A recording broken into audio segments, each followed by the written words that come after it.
Alors voilà, là, vous devriez m'entendre. Puis désolé pour ceux qui sont en ligne, que ça fait deux minutes que je parle, vous ne m'avez pas entendu. Donc, je suis content d'être avec vous ce matin. Comme je disais, je suis content parce que c'est spécial pour moi ce matin. C'est la première fois que je peux maintenant, comme pasteur de l'Église de Saint-Hubert, apporter une prédication dans l'Église avec vous. Puis évidemment, on n'a pas tout le monde. Et puis, on a hâte de pouvoir se réunir tout le monde ensemble, mais déjà de pouvoir être ensemble ce matin, c'est une grande joie. Et puis, ce matin, j'aimerais vous inviter à tourner avec moi dans Agé au chapitre 2. Agé au chapitre 2. On continue notre courte série dans le prophète Agé. Puis pour vous aider à trouver Agé, ceux qui. Je vous avais donné un truc, là. Le mieux, c'est de partir de Matthieu puis de reculer de 3 livres. On part de Matthieu, on va à Malachie, ensuite on voit Zacharie et puis on arrive à Agé. Juste avant de lire le passage ce matin, je voulais prendre le temps d'offrir mes sympathies, mes condoléances avec toute l'Église, de la part de toute l'Église à Gaétan pour la perte de ton père cette semaine. On est avec vous, puis on prie pour vous, on prie que Dieu vous console votre famille aussi à travers ces moments plus difficiles. Puis je voulais offrir aussi de manière devant tous là, avec, les sympathies à Alice, à notre sœur Alice qui a perdu sa sœur il y a une dizaine de jours. Elle avait les funérailles hier et donc on veut certainement lui offrir nos sympathies ce matin en Église. Je vais lire le passage, puis après on va prendre un temps pour prier pour ces gens et pour le temps qu'on va avoir dans la parole. Donc, Agé chapitre 2, je vais lire les versets 1 à 9. Le 21e jour du 7e mois, la parole de l'Éternel se révéla par Agé le prophète en ces mots. Parle à Zorobabel, fils de Shealtiel, gouverneur de Juda, à Josué, fils de Jotsadak, le souverain sacrificateur, et au reste du peuple, et dis-leur, quel est parmi vous le survivant qui ait vu cette maison dans sa gloire première? Et comment la voyez-vous maintenant? Telle qu'elle est, ne paraît-elle pas comme rien à vos yeux? Maintenant, fortifie-toi, Zorobabel, dit l'Éternel. Fortifie-toi, Josué, fils de Jotsadak, souverain sacrificateur. Fortifie-toi, peuple entier du pays, dit l'Éternel, et travaillez, car je suis avec vous, dit l'Éternel des armées. Je reste fidèle à l'alliance que j'ai faite avec vous, quand vous sortez de l'Égypte, et mon esprit est au milieu de vous. Ne craignez pas, car ainsi parle l'Éternel des armées. Encore un peu de temps, et j'ébranlerai les cieux et la terre, la mer et le sec. J'ébranlerai toutes les nations. Les trésors de toutes les nations viendront, et je remplirai de gloire cette maison, dit l'Éternel des armées. L'argent est à moi, et l'or est à moi, dit l'Éternel des armées. La gloire de cette dernière maison sera plus grande que celle de la première, dit l'Éternel des armées, et c'est dans ce lieu que je donnerai la paix, dit l'Éternel des armées. On va se courber dans un mot de prière. Seigneur notre Dieu, on vient devant toi ce matin avec ce désir d'entendre parler de toi. Seigneur, on se réunit dimanche après dimanche pour entendre ta parole et pour plusieurs, puis pour ceux que ça fait des années qu'on t'appartient, qu'on vient à l'Église, parfois ça peut devenir comme une routine. Mais Seigneur, ce matin, tu as un message particulier pour chacun d'entre nous. Puis à chaque moment qu'on se réunit ensemble comme ça, Seigneur, tu veux nous parler, c'est un moment spécial. Un moment spécial où on ouvre ta parole en Église et où on cherche à entendre parler de toi. Seigneur, ma prière ce matin, c'est que tu puisses ouvrir nos cœurs à ta parole, que tu puisses nous calmer nos craintes, nos pensées, nos soucis, afin que tu puisses vraiment nous fortifier à travers ta parole ce matin par ton esprit. J'aimerais te prier ce matin, Seigneur, pour notre sœur Alice et puis pour notre frère Gaétan qui ont perdu des proches dans les derniers jours. On veut te prier, Seigneur, d'être avec eux. Que tu puisses, par ta grâce, par ton esprit, par les frères et sœurs qui sont autour d'eux, que tu puisses apporter ta consolation.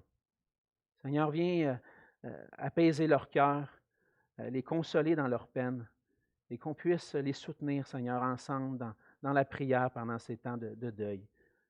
On te prie d'être avec eux et sois avec nous ce matin, Seigneur. On a besoin de toi. Et c'est en Jésus que je te prie. Amen. Amen. Est-ce que ça vous arrive parfois d'être nostalgique? J'entendais des gens déjà ce matin, je les entendais être nostalgiques. Déjà ce matin, lorsqu'on rentre ici à l'église, on voit que c'est pas comme avant. Hein? C'est pas comme d'habitude. On n'a pas toute la famille ensemble. On n'est pas toute la famille ensemble. Puis on se rappelle de moments où on est tout le monde ensemble, puis on pouvait célébrer le Seigneur. Mais le Seigneur permet qu'on passe à travers une certaine épreuve, mais on a une certaine nostalgie. Lorsque je me souviens, lorsque je parlais avec mes grands-parents, surtout avec mes grands-pères, lorsqu'ils étaient encore en vie, vers la fin de leur vie, on dirait qu'ils racontaient beaucoup de choses qu'ils avaient vécues pendant leur jeunesse. Les personnes plus âgées qui arrivent à la fin, des fois, ils oublient des choses plus récemment, mais tout ce qu'ils ont vécu dans leur jeunesse, ils nous le racontaient. Puis ils nous racontaient comment ça se passait quand ils étaient jeunes. Puis on dirait que pour eux, c'était les beaux jours du passé, qu'ils aimeraient pouvoir revivre lorsqu'on était plus jeunes, puis qu'on avait l'énergie qu'on pouvait.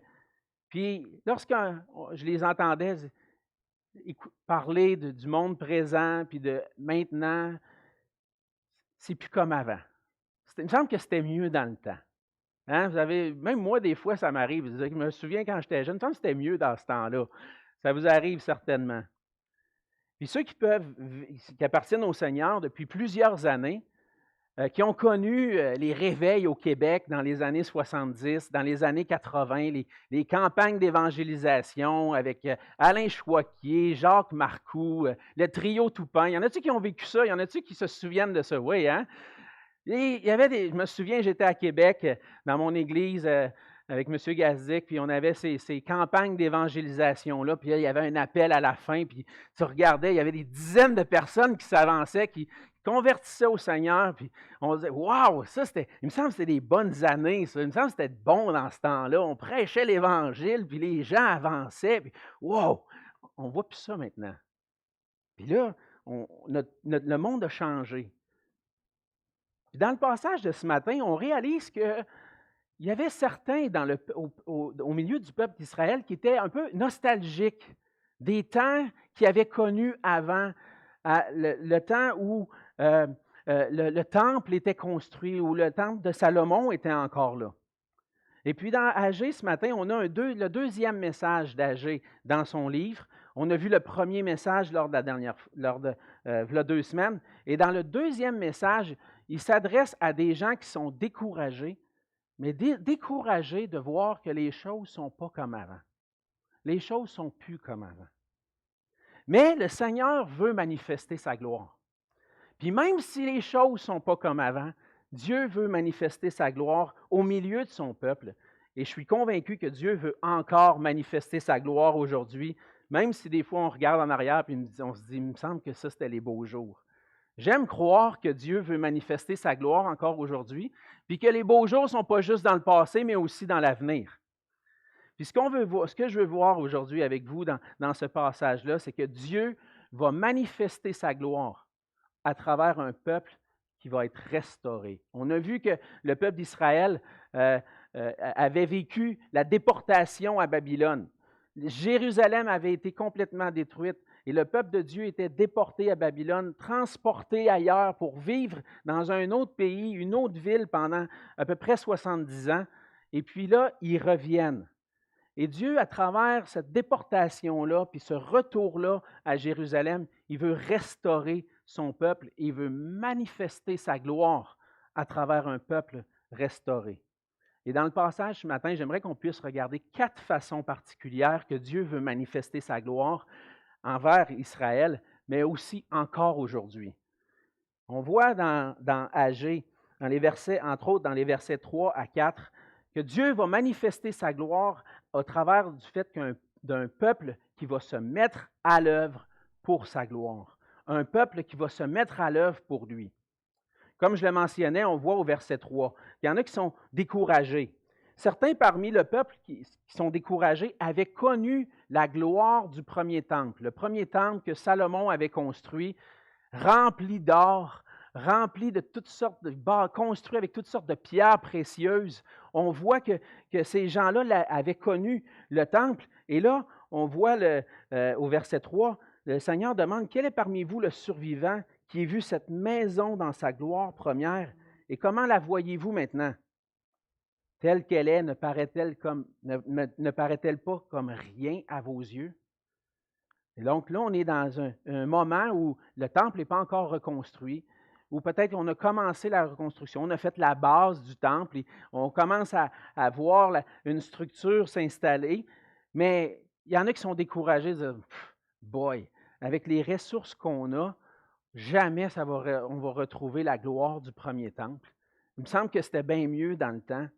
Et on voit ça aussi dans le livre d'Esdras, qu'il y en a plusieurs, qu'au moment où les fondations sont posées, il y en a la moitié qui se réjouissent, puis il y en a la moitié qui pleurent.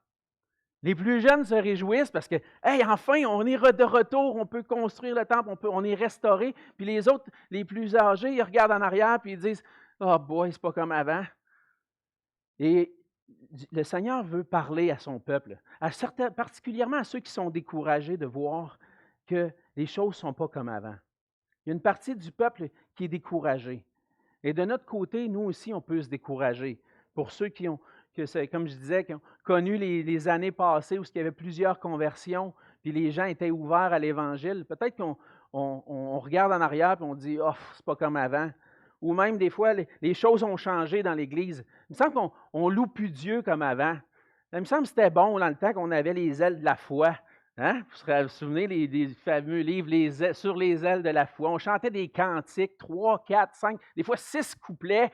Hein? C'était une autre époque de louange, un autre moment où on louait Dieu d'une autre façon. Il y en a qui regardent ça des fois et disent « Oh, c'était bon ce temps-là ». Ou des fois même que la vie de prière dans l'Église, il me semble qu'on a connu des meilleurs moments de vie de prière dans l'Église. Il me semble que c'était mieux dans le temps. Et on peut être découragé. Et on regarde en arrière, mais le danger souvent pour ceux qui se découragent en regardant en arrière, c'est de rester, comme on dit en bon québécois, stallé dans le passé. Puis ça peut nous arriver à tous. Je regarde en arrière et je me dis, c'était ça les belles années, il n'y en aura plus de belles années comme ça. Le monde a trop changé. Stallé dans le passé. Puis je m'identifie à ça parce que j'ai grandi dans l'Église, puis je me souviens de ces moments-là, puis je me dis, même parfois moi-même, je me dis, « Hey Alex, t'es-tu stallé dans le passé? T'es-tu resté dans les années 80 dans ton enfance quand tu voyais l'Église vivante et que tu voyais les conversions? » C'est notre danger de regarder en arrière et de dire, « Je suis stallé là, on est arrêté là, puis découragé. » Le problème avec ça, c'est qu'on a une perspective limitée. On a une perspective limitée. On a une perspective humaine. On n'a pas la perspective que Dieu a. On voit que le Seigneur nous appelle à voir les choses comme lui les voit. Des fois, nos propres yeux peuvent trahir la réalité. Dieu, lui, voit tout. Lui est au-dessus de toutes choses. Il ne voit pas juste le passé puis le présent, mais il voit aussi le futur. Puis il voit qu'est-ce qui s'en vient. Et nous, notre désir, c'est d'avoir la perspective que Dieu a sur les choses qui se passent dans notre monde. Puis le Seigneur nous appelle à voir les choses comme lui les voit. Il faut se mettre à l'œuvre, dans le fond, avec la perspective divine. C'est ce que Dieu demande à son peuple maintenant au verset 4. On voit ça, il dit, tu vois, la maison, le temple, il est détruit, c'est la structure, puis les ressources que vous avez, ça deviendra, vous voyez avec vos yeux, humainement parlant, vous voyez que ça ne deviendra jamais, il n'y aura jamais la gloire que ce temple-là a déjà eue. Attendez une minute, je veux vous parler. Et qu'est-ce qu'il dit à son peuple? Il dit maintenant, fortifie-toi, Zorobabel. Il parle au gouverneur qui est dans Juda. Il dit, fortifie-toi, dit l'Éternel. Fortifie-toi, Josué, le sacrificateur. Puis tout le peuple, fortifie-toi. Arrêtez de regarder avec vos yeux humains, puis travaillez. Mettez-vous à l'œuvre, parce que je suis avec vous. Et pour voir la gloire de Dieu, on a besoin de se mettre à l'œuvre. Le Seigneur a quelque chose en réserve pour son peuple. Eux autres, ils ne voient pas la gloire future que ce temple-là va avoir. Puis on va voir plus loin dans le passage que la gloire de ce temple-là a surpassé la gloire du premier temple. Eux autres ne le voient pas. Mais Dieu dit, j'ai quelque chose en réserve. J'ai des bénédictions en réserve. Je vais manifester ma gloire comme vous ne l'avez jamais vu, mais vous avez besoin de vous mettre à l'œuvre maintenant.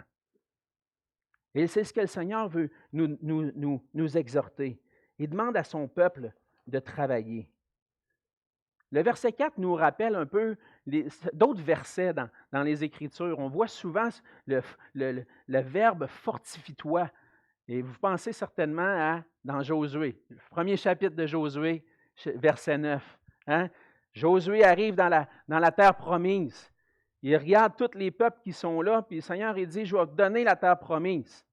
Peut-être que tu es découragé parce que je t'appelle à aller en guerre, puis je t'amène à confronter ces peuples-là, mais je te dis une chose, je vais manifester ma gloire à travers ça. Puis dans Josué, le Seigneur va dire à Josué, ne t'ai-je pas donné cet ordre? C'est un ordre. Fortifie-toi, prends courage, ne t'effraie point, ne t'épouvante point, car l'Éternel, ton Dieu, est avec toi dans tout ce que tu entreprendras. Plus loin même, lorsque Salomon préparait la construction du temple, c'est son père David qui a tout préparé. Il a dit à Salomon, fortifie-toi et agis. Quand quelque chose est à zéro, là, moi j'ai de la misère avec ça. Quand quelque chose est à zéro, on dirait que j'ai de la misère à voir qu'est-ce que ça peut donner. Ça prend beaucoup de travail puis une vision pour dire hey, regarde ce que ça peut devenir. Quand je vois quelque chose déjà construit, moi c'est ma facilité. Quand je vois quelque chose déjà construit, je vois les choses à travailler, puis on va travailler les petites choses. Puis là, on va réussir à faire quelque chose. Mais quand quelque chose est à zéro, c'est dur de le voir. Ça prend une vision, ça prend un rêve. Et c'est ce que Dieu est en train de donner à son peuple. Il dit, j'ai une vision pour mon temple. J'ai une vision pour vous. J'ai une vision pour ma gloire manifestée dans les nations. J'ai une vision, mais il faut que vous vous mettiez à l'œuvre. Et c'est ce que le Seigneur nous demande. Le Seigneur nous demande de nous mettre à l'œuvre. Il ne faut pas regarder juste la situation présente, mais regarder à ce que Dieu peut faire avec la situation présente.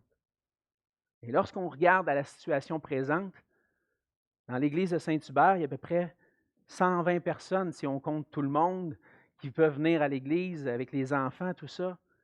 Puis le Seigneur, il nous demande à nous, l'armée de 100, 120 personnes, d'atteindre la ville de Saint-Hubert. Combien il y a de personnes à Saint-Hubert? Y en a-t-il qui le savent? 78 000. Ça, c'est un chiffre qui date un petit peu. Oui, parce qu'on est rendu un peu plus. Saint-Hubert, 87 000 personnes. 87 000 personnes que le Seigneur nous appelle à aller raconter l'Évangile. 87 000 personnes à atteindre avec l'Évangile. La gang qu'on est, ça va prendre du temps. Hein? Mais si on prie, si on commence juste aujourd'hui, priez pour 1%. 1%. 850 à peu près. 850 personnes. Est-ce que le Seigneur peut pas, est-ce que le Seigneur ne peut pas sauver encore aujourd'hui? J'entends encore des témoignages aujourd'hui. Dieu sauve encore aujourd'hui. Mais si on veut voir la gloire de Dieu manifestée en Jésus-Christ à travers des conversions, à travers sa gloire qui se manifeste dans des adorateurs qui viennent à lui, on a besoin de s'arrêter et de dire, Seigneur, j'ai besoin de regarder la situation présente, pas comme elle est, mais comme ce que toi tu peux faire avec ça. Et déjà, le nombre qu'on est, c'est suffisant pour sortir et aller raconter l'Évangile. Pourquoi pas prier pour 1%? 1%. Seigneur, sauve à Saint-Hubert. On veut voir ta gloire. Alors Dieu manifeste sa gloire au travers d'un peuple qui va se mettre à l'œuvre pour lui. Et c'est ce qu'on veut. On veut se mettre à l'œuvre pour le Seigneur. Pas regarder au passé ou au présent, mais regarder à ce que Dieu peut faire. Et on peut regarder à ce que Dieu peut faire parce que le Seigneur donne une promesse à son peuple. Il l'avait donné à Josué, il l'avait donné à Salomon aussi. Quelque chose qu'on a déjà vu dans le chapitre 1. À la fin du verset 4, le Seigneur rappelle, il dit, « Travaillez, pourquoi? Car je suis avec vous. » On ne s'en va pas travailler de nos propres forces. On ne s'en va pas travailler avec nos propres ressources. On s'en va travailler pour le Seigneur avec la force que le Seigneur nous donne. Et puis, le Seigneur est fidèle. Il dit au verset 5, « Je reste fidèle à l'alliance que j'ai faite avec vous quand je vous sortis du pays d'Égypte, et mon esprit est au milieu de vous. Ne craignez pas. » Israël est découragé à cause de la construction du temple. Puis on le voit probablement qui, plus loin dans le passage, là, le Seigneur il dit les trésors de toutes les nations viendront. C'est comme s'il rassure son peuple avec cette promesse-là, que dans un sens, tout lui appartient. Fait que c'était probablement un découragement face aux ressources qu'il y avait. Les ressources qu'il y avait n'étaient probablement pas autant glorieuses que le premier temple. Mais le Seigneur veut les rassurer. Je vous demande de travailler, mais je ne vous laisse pas tout seul. Je vais être avec vous, je suis fidèle. Puis le Seigneur est fidèle. Il est fidèle dans tout ce qu'il dit. Il a établi une alliance avec Israël. Il a établi une alliance avec son peuple. Lorsqu'il les a sortis du pays d'Égypte, il leur a promis qu'il allait être avec eux. Il leur a promis qu'il allait être avec eux toujours. Et ça, c'est une promesse. Qu'il allait marcher en avant d'eux. Et le Seigneur nous fait cette promesse-là à nous aussi. Et il nous dit, n'aie pas peur, ne craignez pas. On a besoin de se faire rassurer des fois comme ça. Puis je pense souvent, à mes enfants, mes plus jeunes enfants, j'ai mes deux plus jeunes, Liam et Romiane, souvent, puis je faisais ça moi aussi quand j'étais jeune, à un moment donné, on entend des pas la nuit, puis ils viennent se coucher à côté de notre lit. Pourquoi? Ah, il a fait un cauchemar. Qu'est-ce qui s'est passé? Ah, j'ai fait un cauchemar, j'avais peur. Qu'est-ce qu'ils ont fait? Ils se sont tournés vers papa et maman, sont allés coucher à côté de papa et maman. Pourquoi? Parce que papa et maman sont là, ça les rassure. Mais le Seigneur, il nous parle comme un père aussi. Il nous dit, « Hey, travaille, mais je suis avec vous. Rien à craindre. » Puis nous, ce qu'on doit faire, c'est se tourner vers lui en disant, « Seigneur, tu me demandes de ne pas avoir peur. Je dois apprendre à me mettre à l'œuvre pour toi. La tâche est immense. Ce que tu nous demandes, puis ce que tu as demandé à tes disciples, c'est immense. Tu veux qu'on atteigne les nations avec l'Évangile. Seigneur, la tâche est bien trop grande. Oui, mais je suis avec vous. » Puis le Seigneur Jésus nous a fait la même promesse quand il est remonté au ciel, avant de remonter au ciel. Il a dit, « Tout pouvoir m'a été donné dans le ciel et sur la terre. Allez, faites de toutes les nations des disciples. » Et à la fin, il dit, « Et voici, je suis avec vous tous les jours, jusqu'à la fin du monde. » Le Seigneur est avec nous. On va se mettre à l'œuvre et Dieu va manifester sa gloire en étant avec nous. Dieu manifeste sa gloire en étant fidèle, puis en étant présent avec son peuple, quand son peuple se met à l'œuvre pour lui. On voit dans les autres versets un peu plus loin, dans les versets 6 à 8, que le Seigneur manifeste une facette de qui il est. À plusieurs reprises, on voit dans le passage, en fait, 5 fois, entre les versets, surtout entre les versets, dans tout le passage, mais entre les versets 7 à 9, 7 à 9 justement, on voit que 4 fois il répète la même chose. Il va dire, « Dit l'Éternel des armées. » L'Éternel des armées. Et c'est comme il parle, à toutes les consignes qu'il dit, « Je vous dis ça, dit l'Éternel des armées. Voici ce que je vais faire, dit l'Éternel des armées. » Qu'est-ce que ça veut dire, cette expression-là? Peut-être dans vos Bibles, des Bibles avec des traductions un peu plus récentes, vous avez une autre façon d'exprimer cette expression-là. Mais l'Éternel des armées, ça veut dire que c'est une expression pour exprimer que Dieu est souverain sur toute chose. Il n'y a rien qui tombe en dehors du contrôle de notre Dieu. C'est une expression qui indique sa souveraineté sur tout ce qui existe. Les armées, justement, l'Éternel des armées, qu'est-ce que c'est les armées? Les armées, ça fait référence à tout ce qui est contenu dans l'univers. À d'autres endroits dans les Écritures, on voit que l'armée, on parle de l'armée des cieux, les armées des cieux, donc les étoiles, tout ce qui est contenu dans l'univers, on les appelle les armées dans les Écritures. Et puis, le Seigneur dit, « Je suis l'Éternel des armées.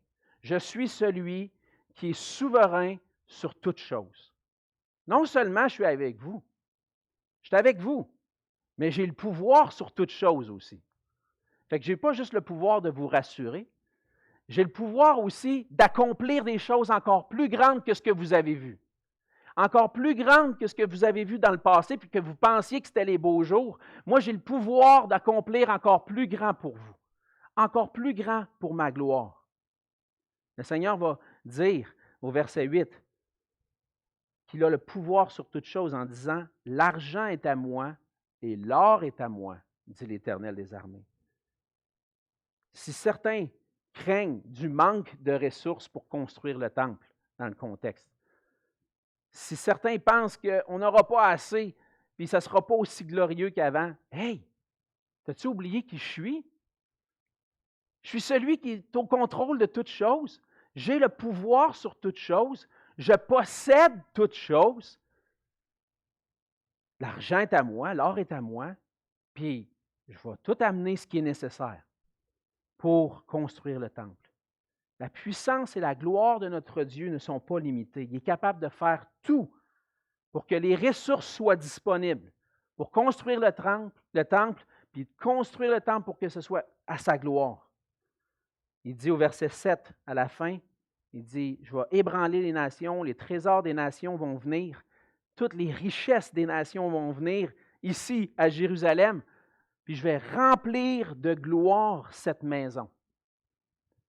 Ici, remplir de gloire cette maison, ça peut dire, avec les ressources que je vais apporter, là, tout ce qui est précieux, toutes les pierres précieuses, l'or, l'argent que je vais apporter, vous allez voir, ça va être glorieux. Mais il y a plus que ça aussi. Il dit au verset 9 que la gloire de cette maison sera plus grande que la première. Et le Seigneur va manifester sa gloire à travers, en restaurant son peuple dans l'adoration, mais à travers le fait que la gloire de Dieu va venir habiter dans le temple. Le Seigneur, on voit dans le livre d'Ézéchiel, dans le prophète Ézéchiel, qu'à un certain moment donné, la gloire de Dieu quitte le temple. Et lorsque le peuple est déporté à Babylone, Jérusalem est détruite, le temple est détruit et la gloire de Dieu remonte au ciel. Et ça, c'était d'une tristesse incroyable. Quand le Dieu de l'univers, qui avait fait alliance avec Israël, habitait au milieu de son peuple, mais son peuple s'étant détourné vers des idoles, Dieu a décidé de retirer sa gloire du milieu de son peuple.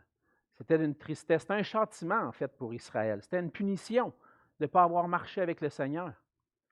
Mais après ça, Ézéchiel annonce le retour de la gloire de Dieu dans le temple.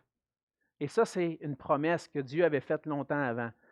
Il dit, si je vous amène ailleurs, je vais vous restaurer. Et en ramenant sa gloire dans le temple, le Seigneur est en train de manifester sa gloire, évidemment, mais il est aussi en train de restaurer son peuple. Restaurer son peuple dans l'adoration qui est due à notre Dieu. Et il dit au verset 9 que la gloire de cette dernière maison sera plus grande que celle de la première. Et là, on peut se poser des questions. On peut se poser des questions. C'est comment la gloire du deuxième temple est plus grande que celle du premier temple? Parce qu'on le sait, le temple a été détruit en 70 après Jésus-Christ. Le temple est complètement détruit. Il n'y a plus de temple à Jérusalem. Qu'est-ce que ça veut dire, ça? La gloire de ce temple-là va être plus grande que celle du premier temple. Je pense qu'il faut considérer l'histoire du salut dans son ensemble pour comprendre. Oui, le Seigneur est en train de promettre, je vais faire venir les richesses, puis quand je vais faire venir les richesses, cette gloire, ce temple-là va être glorieux. Et on le voit dans le Nouveau Testament, on voit que les disciples, à un moment donné, sont avec Jésus, sont à Jérusalem, sont proches du temple, puis ils regardent le temple et disent « Hey, regarde Seigneur, regarde comme c'est beau! Hey, regarde ça! » là, ils admiraient la construction. « Wow, regarde la gloire de ce temple-là! » Puis je pense qu'il y avait réellement dans la construction du deuxième temple une gloire. Puis certainement, le temple devait être une construction impressionnante. Mais Jésus, lorsque les disciples leur disent « Regarde la gloire de ce temple-là », qu'est-ce que Jésus leur dit? Il dit « Il ne restera pas pierre sur pierre qui va être renversée. Ce temple-là aussi va être détruit. » Oui, mais il me semble que tu avais dit, Seigneur, que la gloire du deuxième temple serait plus grande que la première. Pourquoi il va être détruit? Comment on peut comprendre ça? Je pense qu'on peut le comprendre par le fait que Jésus est venu sur la terre. Lorsqu'on lit l'Évangile de Luc, au chapitre 2, les versets 25 à 32. Puis si vous voulez, vous pouvez tourner avec moi, je vais le lire. Luc 2, versets 25 à 32. On voit que la gloire de Dieu est manifestée dans le temple par le fait que Jésus est dans le temple. Et c'est au moment où Jésus est présenté au temple par ses parents, et on lit dans Luc 2 au verset 25, « Et voici, il y avait à Jérusalem un homme appelé Siméon. Cet homme était juste et pieux. Il attendait la consolation d'Israël et l'Esprit Saint était sur lui. Il avait été divinement averti par le Saint-Esprit qu'il ne mourrait point avant d'avoir vu le Christ du Seigneur. Il vint au temple poussé par l'Esprit, et comme les parents apportaient le petit enfant Jésus pour accomplir à son égard ce qu'ordonnait la loi, il le reçut dans ses bras et bénit Dieu et dit, écoutez bien ce que Siméon a dit, « Maintenant, Seigneur, tu laisses ton serviteur s'en aller en paix selon ta parole, car mes yeux ont vu ton salut. Salut que tu as préparé devant tous les peuples, lumière pour éclairer les nations et gloire d'Israël, ton peuple. » Une des façons dont Dieu a réalisé cette prophétie-là dans Agé, que la gloire du deuxième temple serait encore plus grande, c'est à travers Jésus-Christ. À travers Christ qui est venu sur la terre. Et on lit dans Jean au chapitre 14 que la parole a été faite chair. Jean au chapitre 1, verset 14. La parole a été faite chair et elle a habité parmi nous. Et littéralement, elle a tabernaclé, elle a templé avec nous. Elle est venue habiter dans notre monde la gloire du Fils unique venu du Père. La gloire de la deuxième maison n'est pas glorieuse seulement à cause de ses constructions, mais parce qu'à travers ce temple-là, Dieu a décidé de restaurer son peuple, et non seulement son peuple, mais un peuple parmi toutes les nations, à travers Christ, qui vient et qui est la gloire d'Israël qui paraît au temple. Et ce temple-là a été détruit parce que Jésus est le temple, celui qui habite au milieu. Maintenant, l'Église est son temple, là où il habite. Et qu'est-ce qui est intéressant, c'est que la gloire est encore plus grande. Les anges ont chanté la gloire de Jésus quand il est venu sur la terre. On a vu la gloire de Dieu manifestée en Jésus-Christ. Et à la fin du verset 9, il dit, « C'est dans ce lieu que je donnerai la paix. » À travers Jésus-Christ, le Seigneur a manifesté sa gloire, mais il est venu aussi apporter la paix, la réconciliation. Lorsque les anges ont chanté « Gloire à Dieu dans les lieux très hauts », ils ont aussi dit « Paix sur la terre parmi les hommes qui l'agréent. » Gloire à Dieu et la paix manifestée à travers Jésus-Christ.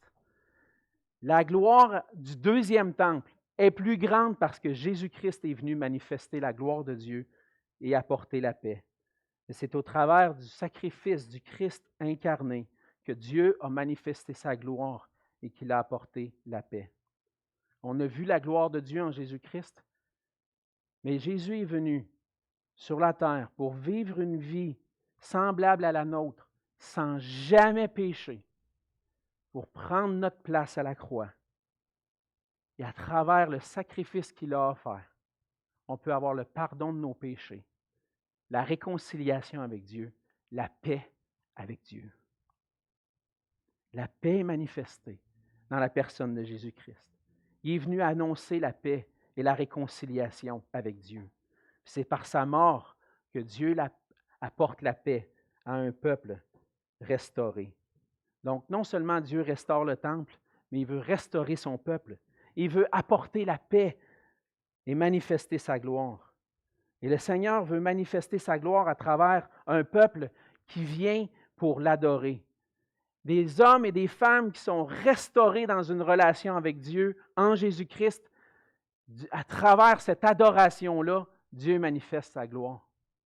À travers des hommes et des femmes qui sont réconciliés avec Dieu en Jésus-Christ, Dieu manifeste sa gloire dans l'amour qu'ils vont avoir les uns pour les autres. Il manifeste sa gloire en transformant des vies. Et les enfants de Dieu sont restaurés pour glorifier Dieu. Et vous savez quoi? Jésus est venu habiter parmi nous, mais Jésus habite au milieu de nous par son esprit maintenant. Et à travers nos louanges, à travers nos chants, à travers l'amour qu'on a les uns pour les autres, on est en train de manifester la gloire de Dieu pour les gens autour de nous, puis on est en train de briller pour la gloire de Dieu. Et nous sommes le temple où Dieu habite. Et nous sommes saints pour l'adorer et le glorifier. Dieu manifeste sa gloire en apportant la paix, en restaurant son peuple. Et c'est ce qu'on a vu ce matin. Dieu désire manifester sa gloire. Comment? À travers un peuple qui se met à l'œuvre pour lui. À travers sa fidélité et sa présence au milieu du peuple. Par sa souveraineté sur tout ce qui existe. Et en apportant la paix. Qu'est-ce qu'on va faire? Qu'est-ce qu'on va faire avec ça? On a un trésor. La gloire de Dieu nous a été manifestée en Jésus-Christ. Maintenant, on a un trésor. Qu'est-ce que le Seigneur veut? Il a dit, travailler. Il veut qu'on soit à l'œuvre pour sa gloire. Il veut qu'on compte sur sa fidélité. On ne va pas aller en mission, puis on ne va pas aller vivre pour la gloire de Dieu par nos propres forces. On va le faire en comptant sur lui, en comptant sur la présence de son esprit en nous. On va le faire en comptant sur sa souveraineté, son contrôle, sa puissance sur toute chose.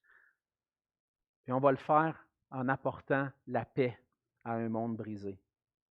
Est-ce qu'on veut rester dans le découragement, regarder dans le passé et dire « ça, c'était les belles années » ou est-ce qu'on ne voudrait pas dire « Seigneur, tu as manifesté ta gloire dans le passé, mais je m'attends encore plus. Je veux voir des gens venir à toi. Je prie pour un réveil au Québec. Je prie pour un réveil dans l'Église. Je prie pour que des hommes et des femmes se lèvent et disent que Jésus-Christ est le seul moyen de salut pour tous les hommes. » Et peut-être que tu es ici ce matin ou que tu nous écoutes en ligne et tu n'as jamais réalisé à quel point Jésus-Christ t'a aimé en donnant sa vie pour toi. Peut-être que tu n'as pas réalisé le mal que tu as fait, le péché qui te sépare de Dieu. En Jésus-Christ, Dieu est venu apporter la paix.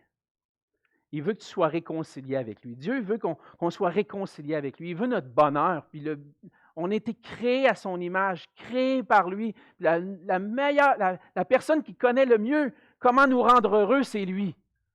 Puis il veut le faire en nous réconciliant avec lui par Jésus-Christ. Si tu n'es jamais venu à Christ pour recevoir son pardon, la réconciliation, je t'invite à venir à lui. Demander pardon pour ton péché, te repentir, tourner vers Christ pour recevoir son pardon et avoir la vie éternelle. Et pour la gloire de Dieu et pour la gloire de Jésus-Christ, on veut se lever. On veut parler de l'Évangile. On veut parler de sa gloire. Mais par où on va commencer? Par où ça commence, ça?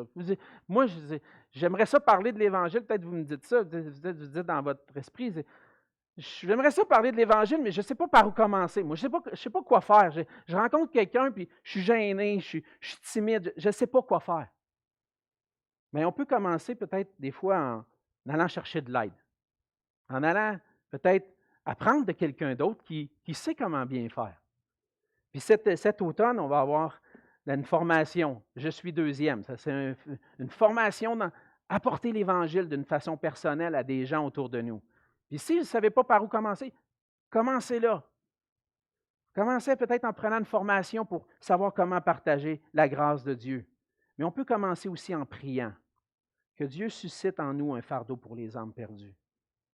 On peut prier que Dieu suscite en nous un désir de partager sa grâce.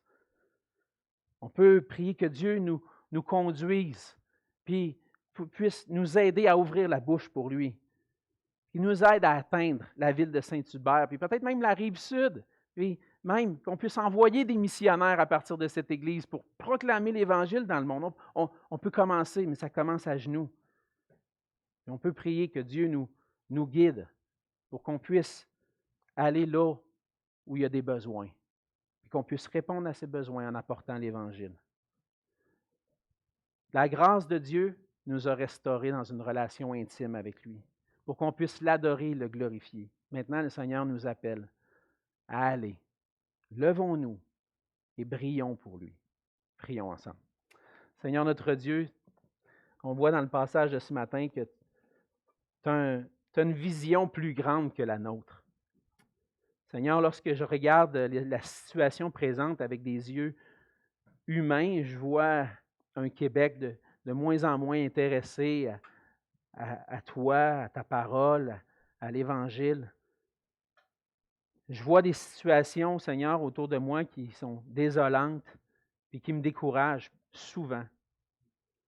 Mais ce n'est pas à ça que je veux regarder, Seigneur. Je veux regarder à toi. Et je veux te louer, Seigneur, parce que tu es un Dieu fidèle, qui est avec nous, qui nous dit qu'on n'a rien à craindre. Et on le sait, Seigneur, que tu vas manifester ta gloire.